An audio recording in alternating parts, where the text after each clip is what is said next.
Awoken King says, hey, can you help me out? I'm only 12 and I have back problems. Why is that? Just from a question without a physical exam and a detailed history, it's hard for me to know why exactly you have back problems. But I can tell you this. So if you consider adult population, 95% of adults will have at least one episode of back pain, major back pain lasting at least 6 weeks in their lifetime. Okay, so that's adults. And so that tells you that back pain is extremely prevalent and extremely common. And one of the reasons why we have back pain so much is because as a modern society, we don't have to do a lot of physical labor, for most people. And so number one, we spend a lot of time sitting and not working on strengthening the stabilizing muscles of our spine. And we spend a lot of time hunched in a forward position. And these days, you know, with kids playing tons of video games and that kind of stuff, and don't get me wrong, I do like my video games. I used to play them a lot when I had time. Haven't played in a long time. But a lot of people slouch in their chair with a rounded back. And this is a problem because the back is actually made up of 4 different curves, okay? So you have a cervical curve, a thoracic curve, a lumbar curve, and then a sacral curve. And so the back overall is relatively straight, but when you are slouching, you change the curvature of the spine, and if you slouch a lot, and for a lot of the time, then you put abnormal pressure on different areas of the spine where there shouldn't be. So this is one of the reasons why we have a ton of people with chronic back pain.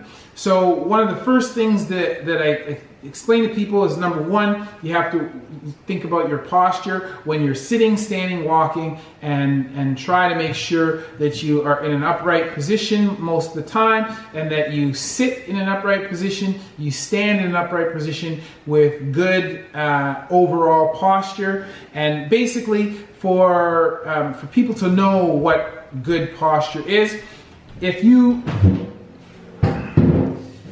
stand up, if you stand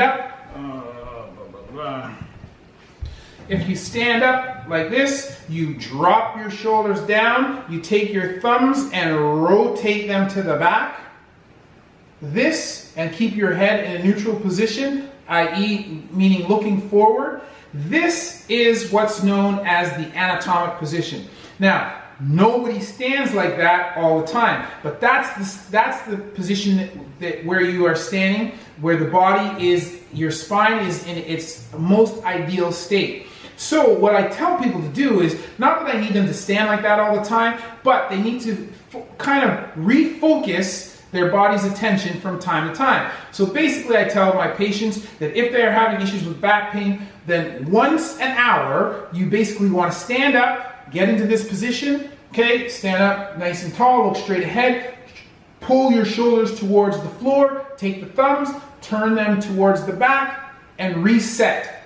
This is the reset position. And then you can relax, okay? Because that is going to counteract the effects of this, right? And so from the side, so that you can understand, once again, stand up tall, keep your head in a neutral position, take your thumbs, rotate them to the back, and then relax. This is resetting your spine.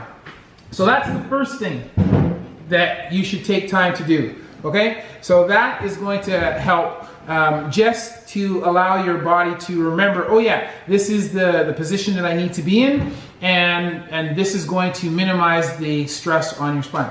However, this is not just it. You also need to work on spinal mobility, and you need to work on overall spine strength. And so when I talk about stability of the spine, we're talking about all of the muscles that stabilize the spine. So this includes the muscles on your low back, the muscles in your core or your abdominals, and the muscles on the front of your thigh, so your hip flexors and your quadriceps, and lastly, the muscles in your butt, the glutes, because all of these muscles together function to keep your spine in line.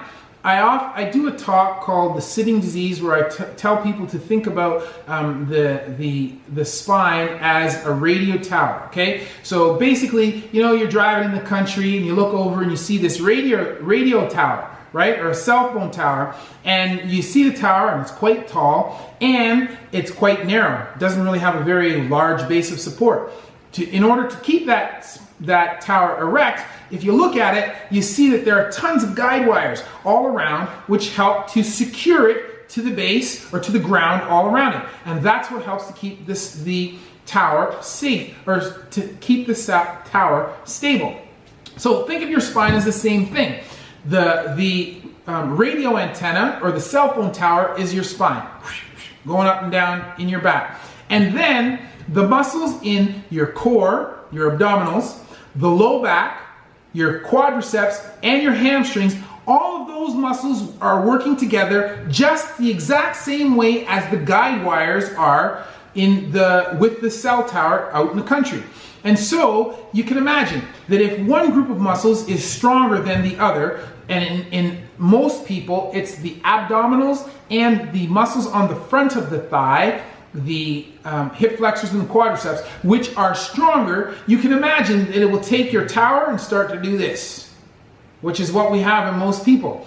So what happens then is that the muscles on the other side, so first of all, what happens is that it tilts your pelvis to the front, okay, which then increases the tension on your hamstrings down below. So a lot of people who have back pain are going to end up having tight hamstrings, and despite their desire to try and stretch the hamstrings, it's not going to work, right? They're going to find that it doesn't work. And so not only does it tilt the pelvis forward and put tension on the hamstrings, it also puts tension on the low back muscles as well, because the spine, instead of being straight, is curved. So when you have that position chronically, that's going to make everything out of whack, and it's going to cause for a lot of discomfort. So not only do we have to work on your overall posture, but we also need to work on reestablishing the balance between the muscles on the front and the muscles in the back. And for most people, that means strengthening the muscles on the back.